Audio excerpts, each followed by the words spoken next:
Ryan and Eric, who would you say some of your favorite guests are that we've had on the podcast? Ryan, I would say it was your dad, a Vietnam veteran that had intense action stories as well as touching and meaningful, content about, his life and yours. That's true. I do have to say my dad, he has to be my favorite, but a close second would probably be COVID virologist. Oh, that was amazing. I'd say it's a toss-up between Jason Weems, who is a comedian who died on stage and was resurrected to be on our podcast and raise his family and other things, other responsibilities. And we also had a Marine One, or like presidential helicopter pilot, on the show, and that was crazy. That's a good one. That's hard to beat. So if any of that sounds interesting to you, tune into the Baggage Podcast, where four friends, a prosecutor, a doctor, a comedian, and a journalist, interview ordinary people about their extraordinary experiences. Search for Baggage wherever you get your podcast. On today's edition of Stories from Real Life with Melvin E. Edwards. Our guest today is Lizbeth Meredith, an award-winning author, speaker, and online teacher and coach living in Chattanooga, Tennessee. Her memoir, Pieces of Me, Rescuing My Kidnapped Daughters, is now a Lifetime television movie called Stolen by Their Father. Lizbeth provides coaching for those grounded in grit, ready to turn their past challenges into their superpowers rather than merely getting through them. She proudly served crime victims and offenders for 30 years in Alaska. In her off time, she enjoys movies at the theater, talking with podcast guests at PersistenceU with Lizbeth, and FaceTime chats with her adult daughters and grandpets. Let's join today's guest, Lizbeth Meredith, and your host, Melvin E. Edwards. You are listening to Stories from Real Life, a podcast by engaging storytellers for engaged story listeners. Here's your host, author and journalist, Melvin E. Edwards.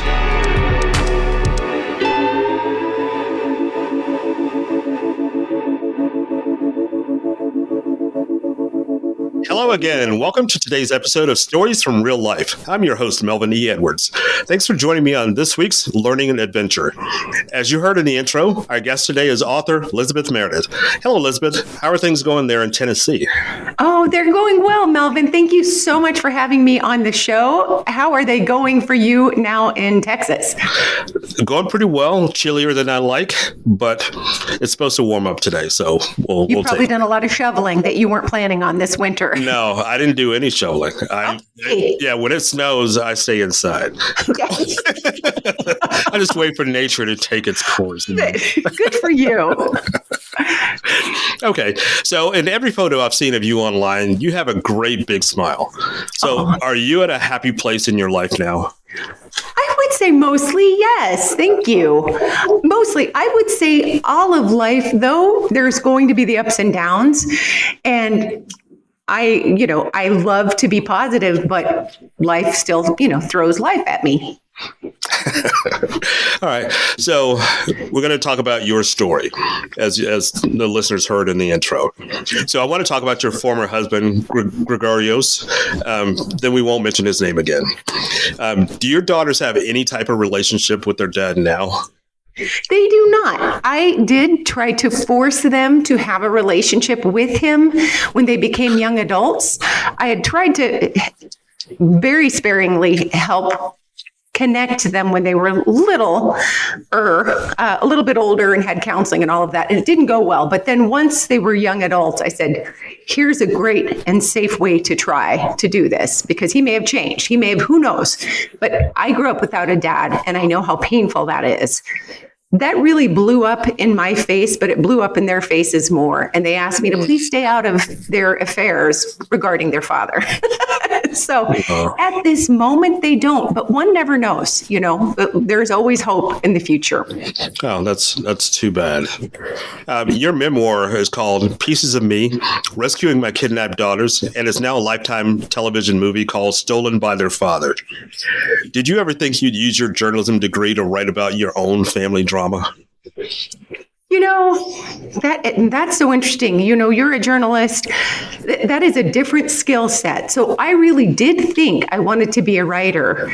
And my life, even before my kids were kidnapped, was pretty interesting as far as a subject matter to write about, but I think journalism definitely did not prepare me to write my life story.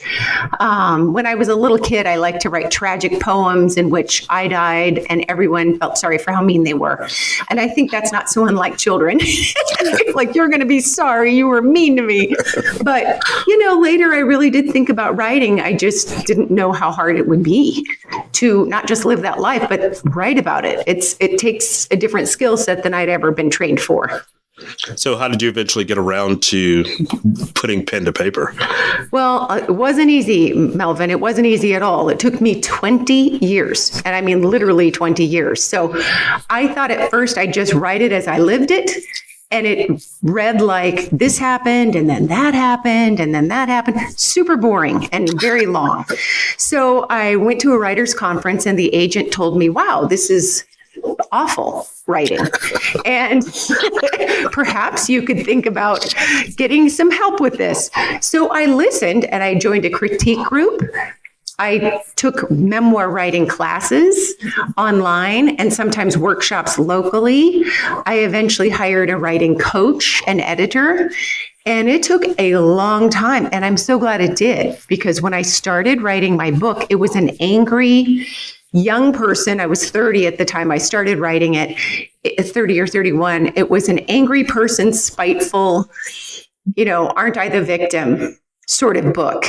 And I grew up in the ensuing 20 years, I grew up a lot. But when you write about someone else's life, even writing about my former husband, even writing about my mother, things like that, you start to empathize with them somewhat if you really do a deep dive into their lives.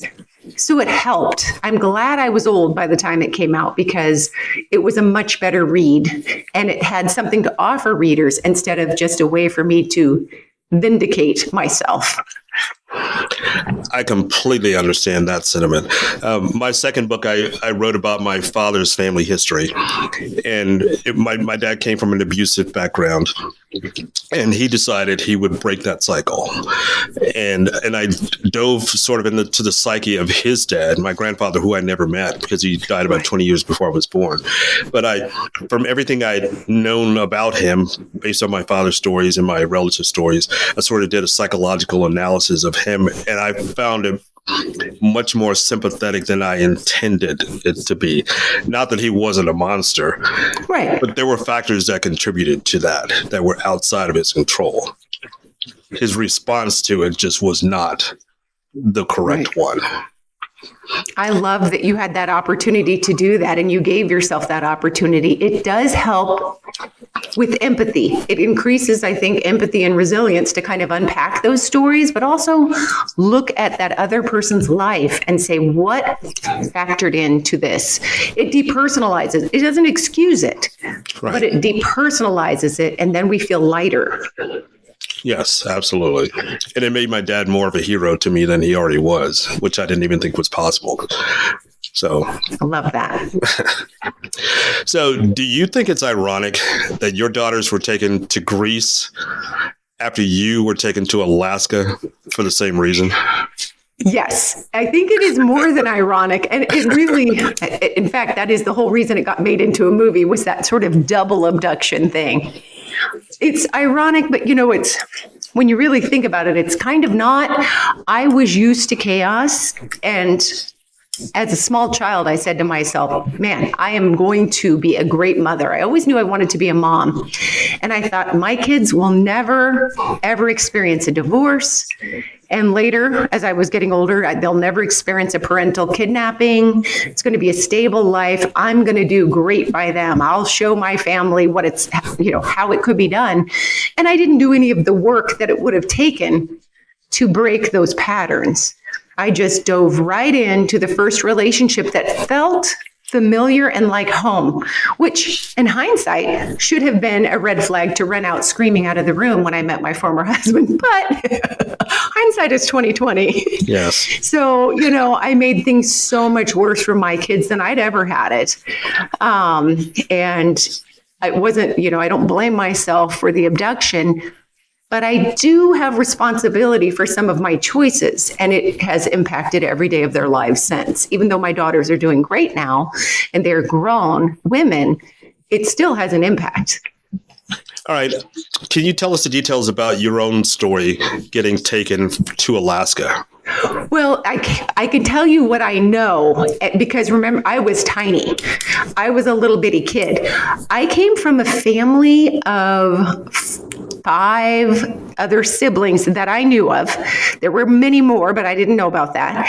And all I remember was being a little bitty girl in a house, or rather a trailer full of tow-headed, blonde, sisters that were a good bit older than me. And really, they weren't that older than me. They were like 5 to 10 years older than myself.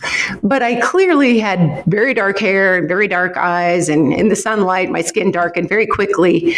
I did not feel like I fit in, but I grew up with sisters in this small trailer with a husband that really, of my mom's, that was not my father, but I was supposed to call him dad.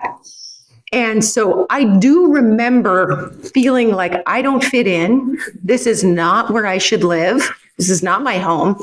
And I was little when I started feeling that kind of, I would say, kind of angry and self-righteous way as a child, like I deserve better. And it was years before I realized that, this person really wasn't my father. I had taken his last name illegally, but he wasn't my father. This wasn't my hometown. And there were other siblings I knew nothing about who had lost their mother because my mom didn't want her sons. So when she took her daughter, she left boys behind, and they never got a Christmas card, a birthday card. When they wrote her lots of letters, when they had a forwarding address, they were unreturned letters. When one got cancer, no comment from her. When they got married, divorced, nothing. One has since passed. It was hard on me, of course, and I'm the writer in the family so far. Maybe others will write later, but it was really hard on them. We as people don't think much of when dads leave their families. I mean, that's a sad thing, but we kind of shrug our shoulders and say, that's too bad. It's a very common story. When a mom rejects her kids, oh my goodness. And those boys have had a rough time reconciling that. So that is what I remember, was being a little kid in chaos and not loving that part of it. There were great parts to my childhood. It's not like it was all tragic. But then also later on realizing, the life that I've learned, the name that I have grown up with, the state that I live in, these stories, these facts are not facts. They're not necessarily really my whole story. So I better learn more. If you haven't thought about writing a second book, you need to seriously think about that. That's a whole nother story that you need to delve into. I would highly recommend that. Thank you. So, and maybe that'll get made into another TV movie, Lifetime movie. So, You're really sick of me. So, in your off time, you enjoy watching movies at the theaters, from what I understand. Oh, so I go to the movies so often; it is ridiculous. It's kind of terrifying. I think they want to get a restraining order against me, and I'm like, you again? Yeah, as long as you buy tickets, they don't care. So, what was it like seeing your own story and your own journey on the screen? That's a lot less fun, but I will say I loved the movie production company. They were not Lifetime, even though, Lifetime's wonderful. I worked with a Canadian production company for a couple of years, and I loved every one of them. And I appreciated, even during the pandemic, they were trying to include me from afar. And so, but I still, it's the same with reading my book. I've never listened to the audiobook of my memoir, never, because it just makes me so anxious. And so when the movie was coming out, I thought, I knew I might not like it as a film buff, that I might not like it. And how was I going to explain to people, like, how do you reconcile that? And you know what? When I finally saw it, I really did like it. They did a very nice job, very respectful job, not over sensationalized job. I like the choices they made for cast. And, it is weird, but I certainly don't watch it. I watched it the one time. And then another time when I was substitute teaching at a school one day, a teacher brought in a TV for all the students to watch the show together, which was kind of funny and very odd because they were all under the age of 18. I was thinking, is this okay? But anyway, we did that, and that was also an out-of-body experience. But I think they did a good job. I really do. Just a very lovely job. So how did that movie change your life, or did it change your life? It might not have changed it in the ways that people think. There's so many things that I think people suppose that will happen to a writer, especially if your book is adapted to a movie. As a writer, that anymore, especially books cost you money. I mean, when I publish a new book, which I did recently, that's thousands of dollars that I have just kissed goodbye, very likely. Even over the lifetime of the book, if I ever make that money back on what I paid the editor alone, that's going to be a miracle. So at least with a book to movie, there is some money, although I split it with my publisher. But there is some money that comes in. So I think people often want to know about that, but it is not life-changing, but it was still wonderful. It's more than I would have had. But depends on the kind of book or movie that is launched. Mine was about tragedy and intergenerational family trauma, domestic violence, child abduction. So what it really did was green light to everyone who had similar issues, it felt like, to reach out to me on my website and have me solve their problems. And unfortunately, that's not a thing. I can't. I still work. I have to pay the bills. I'm not a lawyer. I'm not going to be able to do that for them. And so at first, I started guiltily meeting with people by Zoom, and then I realized I can't keep up. I just can't. So that was a real weight for about 2 years. It was really heavy until I said to myself, you can't do that. You can have a stock answer or you can not respond. You can only do the best that you can, but you can't fix these things.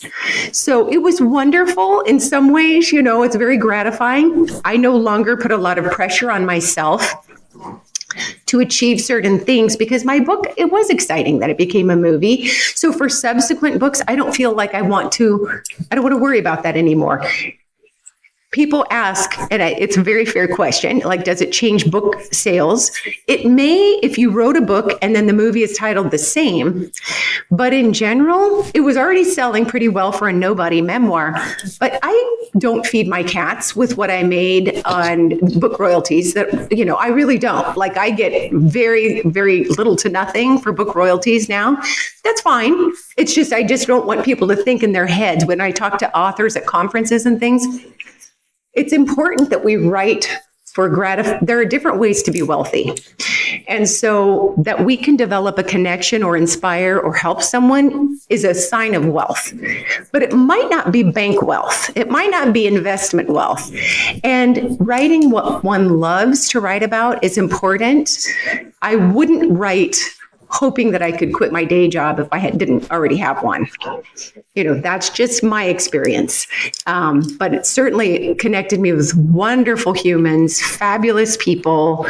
And it's, if I ever had something, I don't ever mention it when I meet people, but if I ever was lacking something to say, I could always say, my life is a Lifetime TV movie. Then they would automatically feel sorry for me because they know it had to be tragic.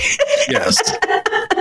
We just get some sympathy right there. Yeah, no happy stories on Lifetime from what I understand. No. And the funny thing is, Melvin, people, and I don't mean it as a bad thing, but our human brain, we're wired to kind of love the negative. So a lot of times writers think, oh, you must be an amazing writer that you had your first book become a TV movie. Not at all. I just had a really bad life and people love that stuff. So that's good. That worked for me. Wow. So what do you tell people who are themselves in a dark place in their lives? You tell them to write a book? No, I mean, it really does depend on, because sometimes writing a book, it's not always cathartic and therapeutic. It's really not. If a person has gone through a lot of tragedy, especially, and they've not processed it, if they haven't had group support or maybe a therapist or someone to talk to and work through those issues, journal, whatever, it can be a very bad idea. It can bring them to dark spaces that shouldn't be opened alone, So I definitely don't recommend it for everyone, but I would say if I have to prop myself back up every winter, right around January, I think some dark thoughts. I have a very hard time with seasonal affective disorder, and I lived in Alaska for more than 50 years.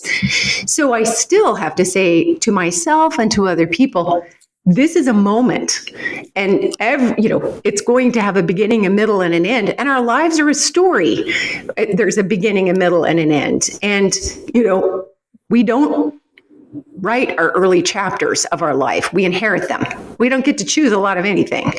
We get to hopefully shape some of the middle and influence it as we get older, and we learn that we can't change what's happened to us, but we can definitely alter how we respond to it.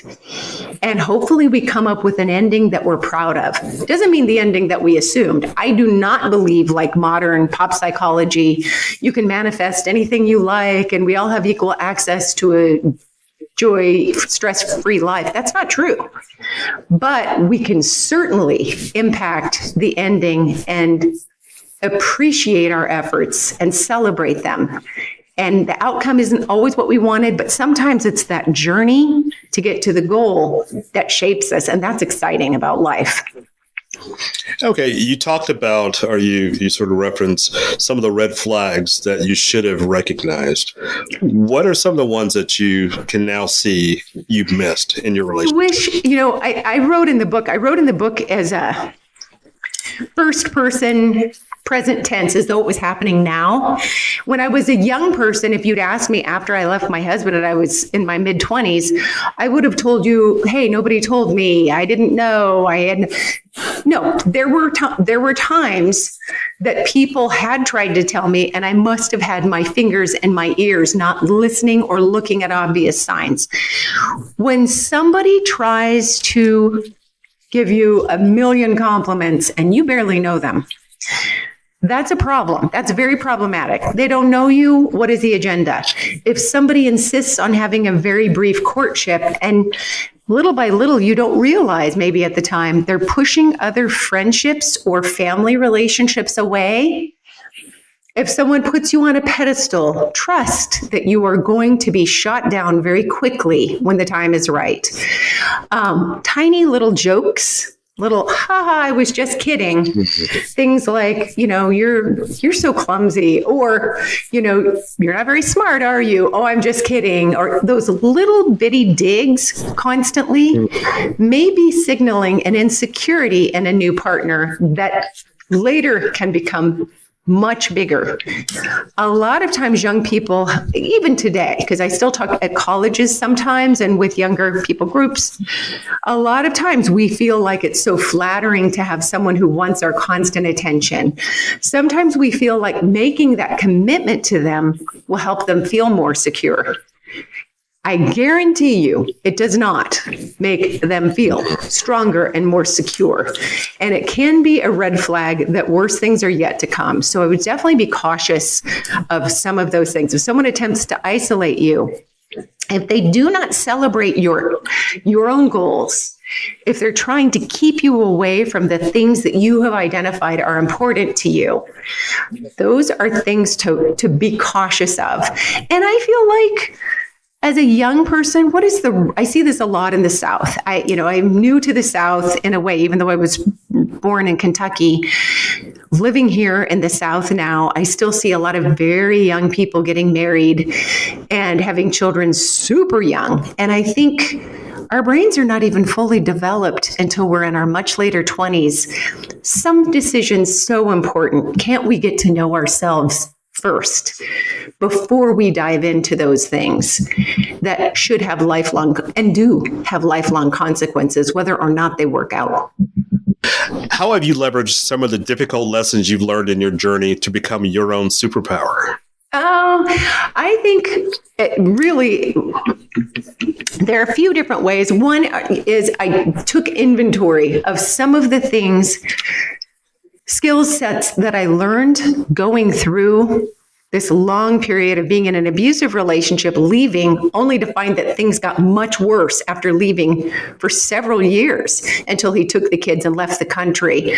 So eventually I kind of took stock of some of the things I had to learn during that time to successfully, with the help of a lot of people, reunite with my daughters. And some of those things really were small things, like learning to create rapport with people and agencies in which I needed to access support from, whether it be the State Department, whether it be public assistance back when I was living in the shelter, whether it be child support or child protective services even, because before my kids were kidnapped, my former husband would call in reports constantly, anonymous reports to Child Protective Services, the very office that I went to work at later. But anyway, learning to make rapport with people, learning to develop community was really important. I was very afraid of getting into an airplane when I was young, very afraid. Like, when my kids were kidnapped, I would have this reoccurring nightmare of a plane crashing. And it scared me so much. And yet I had to learn not only to get back on a plane, but to do it alone. And I was still young. I was still in my 20s when they were kidnapped. And so having conquered that fear because I had to, and learning to live in hostels and very cheap housing, I later learned as an adult, I thought, hey, my kids were grown. I still wasn't wealthy or anything like that, but I was fine. But I could travel, and that in itself helped develop less anxiety and increase resilience. I could travel. I traveled to Laos and Vietnam, and I went to Australia by myself.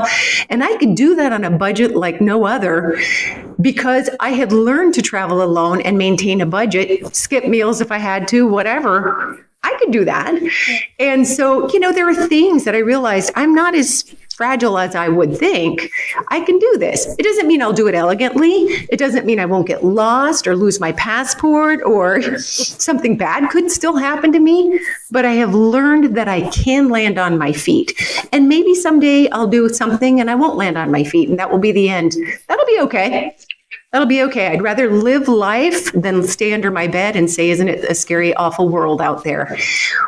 When I went to Greece, I had to go twice when my kids were kidnapped, but I learned to make friends with locals in Greece. Those friendships are still intact. They were amazing individuals that I met, but it takes a certain skill set I didn't have to land and learn to talk to people who didn't speak necessarily my language primarily. That still helped with travel later. And it's something that I just love and I appreciate. And I also learned that justice matters to me so much. And then working in the very system for 30 years after my kids came home, in the very justice system that often failed me, helped me understand so much about why government can't be responsible for every human problem there is. It just helped me not be bitter and judgmental and weird. So I am very grateful for that as well. I did my best to affect justice as when I could, and sometimes I failed miserably and maybe became a part of somebody else's awful story, But sometimes I was there for the great things too. I got to see people stand up and find their voices and move forward in a great way. That's awesome. So sometimes people make excuses for their partner's abusive behavior based on their partner's rough background. Right. Is that some kind of trauma-informed care in action that you've seen? Well, it's funny you should say that, Melvin, because I have a whole talk that I have yet to give at a university, because I used to be a trauma-informed care trainer at my government work and probation. But that is the one time when I would tell people there are times when trauma-informed care we should not be trying to rescue our partners. That's a project, not a partnership. And so I do feel like often women, sometimes men, absolutely sometimes men, and we know intimate partner violence can happen in straight and gay relationships, but often we are trying to fix the problems of those we love, not realizing, A, that doesn't work, and B, that's not our role. And it absolutely can be detrimental to a relationship and to the person who tries so desperately. I tried desperately to iron the wrinkles out of my husband's life. I didn't want to be a divorced person. I never remarried after that. I was like, okay, one and done. But if he was unhappily employed, I tried to find him a better job. If he said he didn't have the right schooling, I did my best to find whatever it was. Clearly, substance abuse was an issue for him. I tried to help, find help for that. He was never going to have me help him. And it certainly came at my detriment and my children's detriment. So I think we have to be very careful when teaching people about trauma-informed care. It's important to look at a person and know that things may have happened to them that we would never wish on anyone. That doesn't mean that we hold people less accountable for their conduct. That should never be a free pass at all. And in fact, that doesn't help them. So yeah, I think trauma-informed care has an interesting conversation woven into it about intimate partner violence. Okay, for the survivors of those types of traumas, do you always recommend that they write their stories? No, that they write their stories? No, if they have not processed those stories, if they have not gotten support, if they don't have distance from it, it can be very detrimental.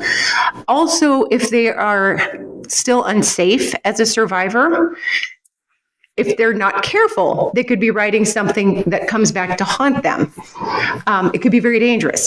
So I really don't. I would say it's an individual choice. I highly believe that it can be therapeutic. It can be a wonderful experience, all of that. But there's a lot of personal work to do before starting to write their stories. Journaling, sure, if that's a safe bet. But some people, if they're not living in their own home and they leave that out, or if they're still with their partner or their partner comes around, that could be detrimental as well. Wow. So if somebody actually does follow through their process, their situation, they write a book and they want their books to become a movie, as happened with you, what surprised you about the process, and what advice would you give to people in that situation? Well, and I would say just keeping in mind that most stories that do get optioned for movies are not made. So off the bat, if someone ever gets their story option, that is free money. It could be anywhere from $1, literally, to more.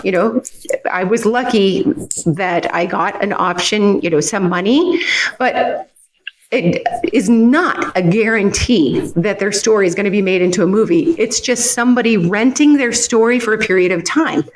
I learned that there are a lot of situations where a book is optioned to become a movie only because a similar movie is being made, and they want to make sure that this author doesn't option with someone else and provide competition at the same time. So it's literally tamping them down from telling their story. That's okay though, because most of us would take money if our book's already out. So that's something to consider. I would say one thing that helped my situation was I did have a really weird life. So that is something people like, very weird. But also, getting customer online book reviews was one of the most important ways that my book got noticed and someone reached out to me. And I know this because I asked. I said, how did you hear about my independently published book? I am a nobody. That's what an agent told me, and he wasn't being rude. But at a writer's conference, he said, you're not Michelle Obama, you're not Mrs. Trump, you're not a Kardashian. This is a well-written story, and nobody cares. So it's going to be really hard for you to sell any books. And he was not wrong at all. It is really hard to sell books anymore. But getting people to review, getting a book worthy of being reviewed, but then getting people to review one's book, that helped. The person who found my book said she did a search inside of Amazon. And Amazon, even if people don't like Amazon, even if they don't have their own books on Amazon or won't buy through them, we have to admit it is one of the largest search engines for books. And what do people do when they are thinking about buying a product? They look at the reviews. They may not buy it from a big retailer like an online retailer, but they still look at the reviews. So she said she did a word search with a couple of keywords and my book came up. So that does matter. I think people should know that there's limited input that they can have once they sign an option. Because once you sign, it's kind of like working with a publisher. And even if you don't work with the publisher, once you publish your book, it's no longer yours. It's the reader's. And they read it from their lens. They don't read it the way you necessarily wanted them to. And so a book is only a sliver, a memoir is a sliver of life, and a movie is a smaller sliver. So keeping that in mind, I'm lucky because I had wonderful humans who were on the other end of my production team. But I've talked to other writers who've said, I accidentally signed away not just my rights to my story, but future writings. Because I didn't consult with a cinema attorney. They don't need a literary agent, they need a cinema attorney. Or they wrote this so far different than my real story is, and it's now an embarrassment to me. So that's important to know. I am very fortunate because I did have things in place, and I had reached out as soon as I heard that it might even become a contract. I started reaching out to writers whose stories had been adapted. And sometimes they've signed a non-disclosure agreement, but after a certain while, they're willing to break it. And I would never name them, but they helped so much to say, watch out for this, watch out for that. Just because it's a movie doesn't mean book sales will go up. Just because it's a movie doesn't mean that you will have it named the way that you hoped or whatever. That's fine. And just know that if it's a tragic story and it comes to fruition, people will write thinking you can help solve their problems, which are so sad and so heavy. But it may not have this feeling that we all hope for when our books become a movie. So, there was a long period of time where I just thought, what have I done? And this is wonderful and I'm grateful. And yet it can still be really hard. Wow. So I've seen online that you've written that promoting your book borrowed some of the same skill set you used to rescue your kidnapped daughters. Can you elaborate on that? My second book, I did a lot of book events, like book groups and things like that. After my memoir was published, I got a grant so I could travel the country and go to some different states even. And people would ask the same questions over and over at events, like, how do you get through it? What skill set did you need? All of that. Well, I'd worked for years at that point in the justice system where I didn't just have my experiences, but amazing skill sets that clients had shown me. So I wrote my second book about that so that then when people ask those questions, I could I could say, hey, this is available. And I try to keep my books so that they could be rented in libraries. So they could always request them at a library if they couldn't afford it, So Grounded in Grit, Turn Your Challenges into Superpowers is a sum total of that. And then the third book is a novel that was published recently, and the audiobook's coming out this next month. And that one's just much more fun, much more lighthearted. And I needed to talk about something but tragedy. And, but it is good for all of us. We go through hard times. None of us are going to be exempt from that in life. But if we can mine those times and see the people that stood up for us, or the skills that we learned, the things that we wouldn't do again, or the things that even were funny, no matter what happens in life. I worked with crime victims for a long period of time. They could even sometimes tell you funny stories that happened at a funeral, even though the event itself was so incredibly tragic. But those are all things of resilience. And I do believe no matter how we share our stories, whether we're talking to one another in a support group or on a podcast or writing, that is something that can increase resilience and reduce, kind of unpack some of our trauma. We'll never get over it, but we can learn to incorporate it.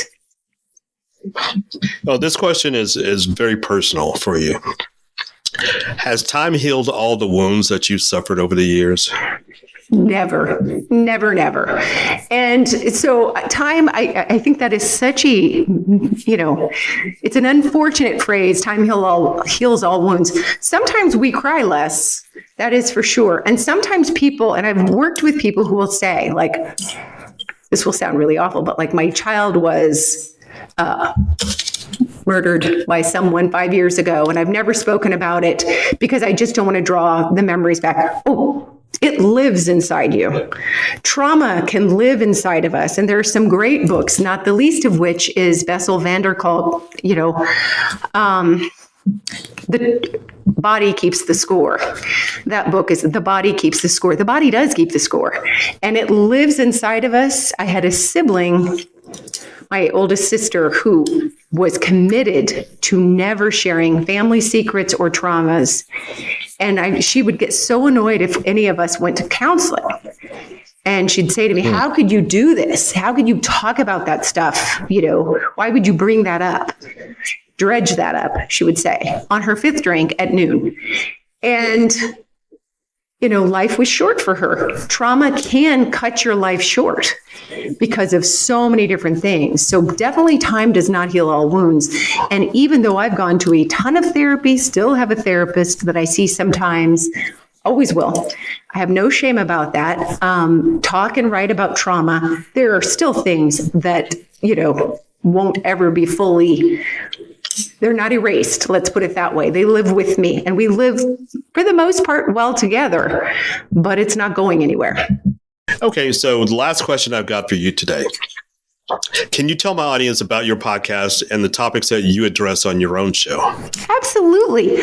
I began PersistenceU, as in the letter U, PersistenceU with Lizbeth. During the pandemic, part of it was I knew I was retiring from government work, but also, and I would be alone during the pandemic, I thought about our future generations, how they would never know what it was like to live in a supportive world like I had when my kids were kidnapped. There were people from across the globe who had nothing to gain, who stood in to help instead of saying, post it on Facebook and there's a GoFundMe and stuff. No, people got personally invested. And so I started PersistenceU about trauma, resilience, and frankly, the power of persistence.